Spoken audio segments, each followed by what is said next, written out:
Power transistor, सबसे पहला parameter है कंट्रोल टाइप। जो हमारा बीजेटी जो होता है वो करंट कंट्रोल डिवाइस होता है, यानी हम इसके बेस पर करंट देके हम ट्रांजिस्टर को हम कंट्रोल करते हैं।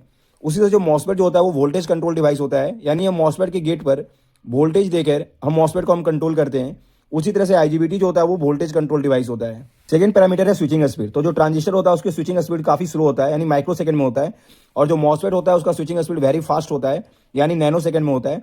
और आईजीबीटी का भी जो स्विचिंग स्पीड जो होता है वो मीडियम होता है, यानी माइक्रो सेकंड में होता है।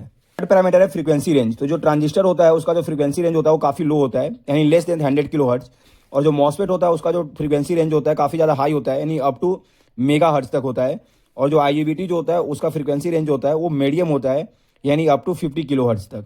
फोर्थ पैरामीटर है करंट हैंडलिंग। तो जो ट्रांजिस्टर होता है उसका करंट हैंडलिंग 4 एम्पियर तक होता है।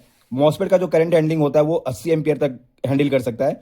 और जो आईजीबीटी जो होता है वो 1200 एम्पियर तक करंट हैंडलिंग कर सकता है। फिफ्थ है वोल्टेज हैंडलिंग। तो जो ट्रांजिस्टर होता है वो 400 वोल्ट तक वोल्टेज को हैंडल कर सकता है। और जो मॉसफेट होता है वो भी 400 वोल्ट तक वोल्टेज को हैंडल कर सकता है। और जो आईजीबीटी जो होता है वो 3000 वोल्ट तक वोल्टेज को हैंडल कर सकता है।